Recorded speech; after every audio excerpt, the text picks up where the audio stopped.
In 1981, a new disease was added to our vocabulary, given the clinical name of Acquired Immune Deficiency Syndrome. Its acronym, AIDS, quickly became a household word, a word that struck widespread fear and panic.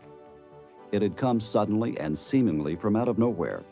Its origins were shrouded in mystery, its causes and symptoms baffling. It was a physically devastating disease, incurable and frighteningly deadly. It was spreading at an alarming rate, and because the vast majority of its victims were homosexual and bisexual men and intravenous drug users, old prejudices resurfaced.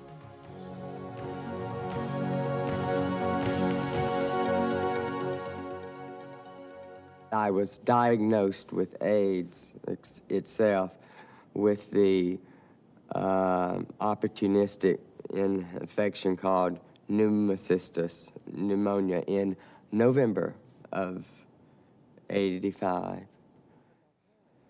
When my parents found out, unfortunately, I was on the phone with them. My mother went into hysterics. Daddy took about 10 minutes calming her down, and then we talked. I had many friends in San Francisco, buddies, practical support people to, you know, come and straighten up, clean the house. I let them come, but mostly I rejected everyone. The AIDS victim was fast becoming the modern-day leper. Hospital personnel on the front line became increasingly fearful for their own safety. Vicki Brinsko, infection control practitioner. I remember the time we had our first AIDS patient come into our hospital. The nurses refused to go into the room. We had an accumulation of garbage because none of the housekeeping people wanted to go in.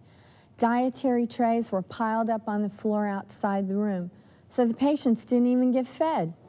The fear was understandable. It was a fear of the unknown, a fear that was based more on sensational journalism and hearsay than on actual medical facts. But since then, medical science has learned a great deal about this new disease. Dr. William Schaffner, Vanderbilt University Medical Center. AIDS has been recognized for only a short period of time, but you know, it's remarkable how much information we have accumulated.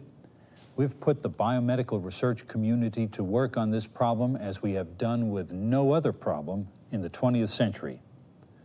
We've come a long way in dealing with AIDS. I believe that good infection control practices have led the way.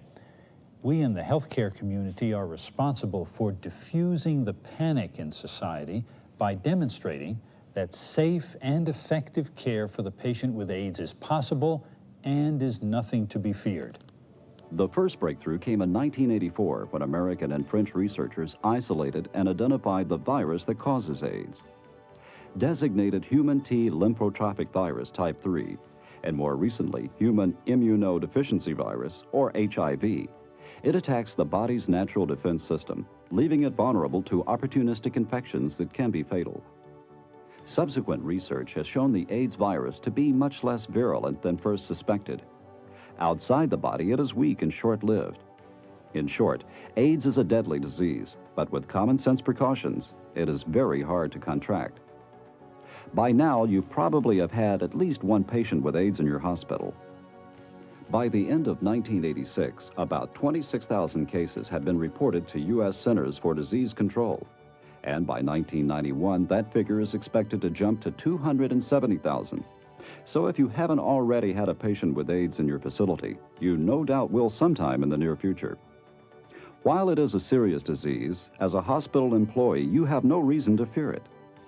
Despite all that medical science has learned about AIDS in the last few years, myths and misconceptions still persist. Because your job may involve helping or caring for patients with AIDS, it is essential that you be able to separate fact from fiction. The public health statistics show that AIDS is on the rise, not only in this country, but all over the world.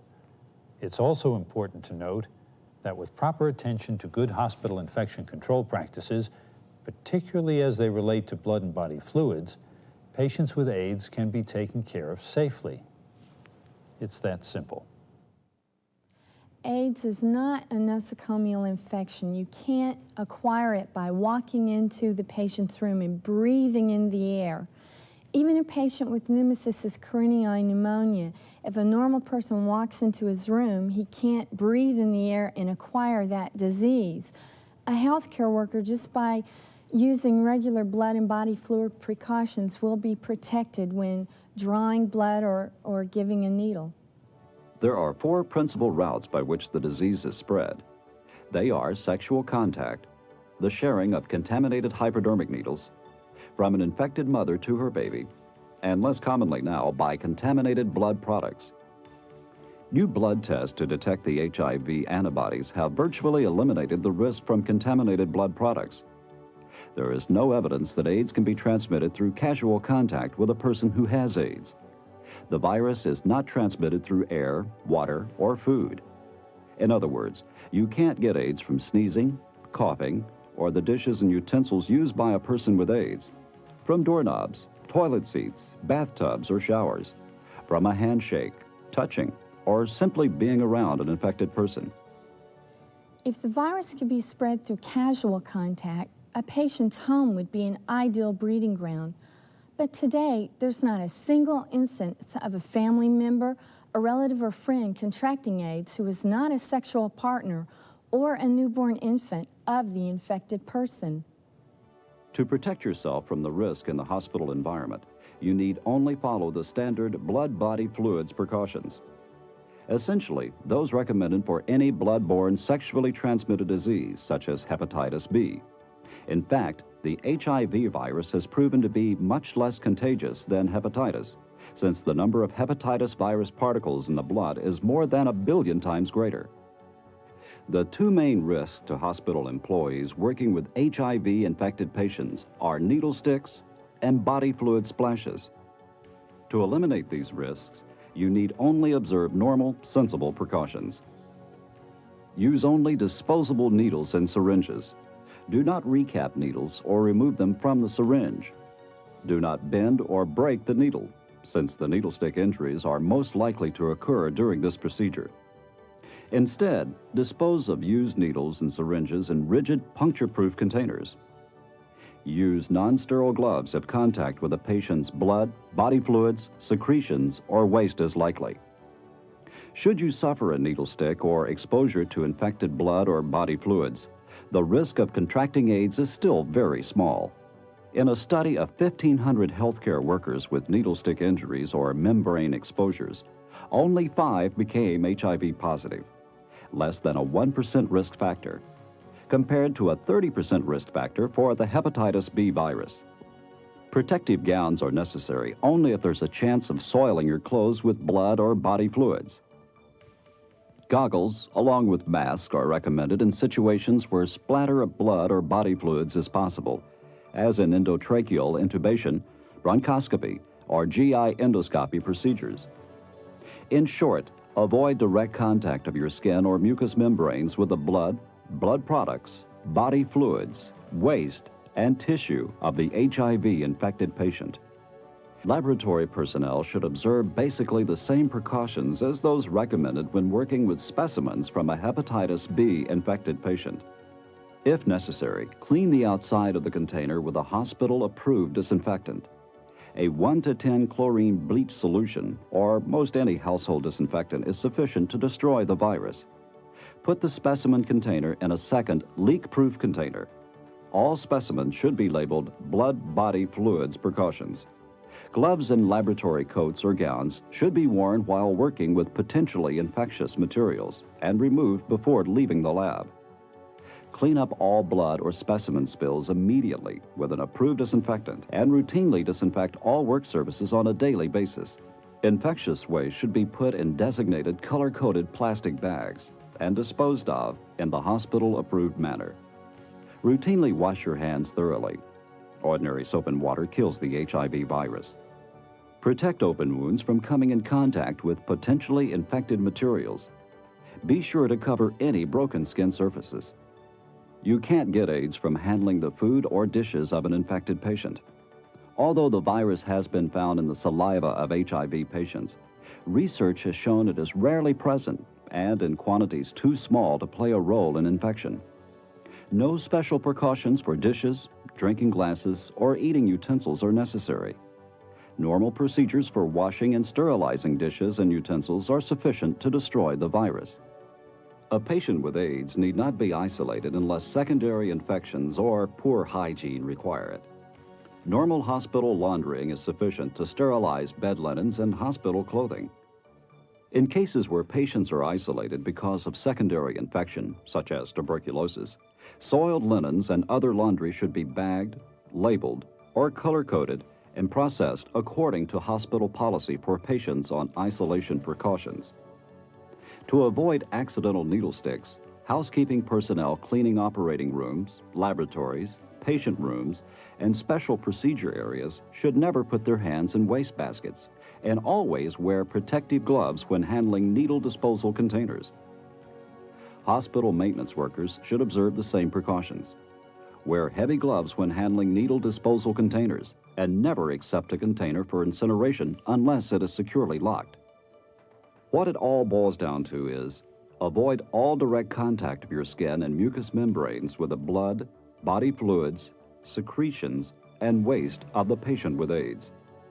Be aware of which patients are confirmed or suspected of having HIV-positive blood. Since the majority of people may never be tested for the presence of HIV antibodies in their blood, it is best for you to draw and handle all blood as if it were potentially infectious. AIDS is not a mysterious disease. In just a few years, we've learned a lot about it. We know its cause, we know its symptoms, we know how it's transmitted. Researchers have begun to unlock the HIV virus's genetic code. This one day may lead to effective treatments and a preventive vaccine. I'm very optimistic. Keep abreast of new developments in AIDS research. Follow the recommended precautions, and you have no need to fear it. Know the enemy, and he is yours. Public panic over AIDS can be almost as harmful to society as the disease itself. As a healthcare worker, you are in the forefront of the battle against an epidemic of fear. Your community will be looking to you, watching you. Know the facts about AIDS. Observe the reasonable precautions so you can care for your patients with sympathy, understanding, and compassion, and without fear or anxiety. They need you. I prefer to call AIDS patients patients with AIDS. I like to think of them first as people and not as victims. They deserve the same good care I give all my patients. I was scared about going into the hospital somewhat, but I know that I am the type of individual that can make a good situation out of a bad situation. If I have a nurse that I don't like, I make her like me, and then things work out. But I found no reason to really exercise that ability, and acceptance was just marvelous. Scared, yes, I was. I still am. I still am.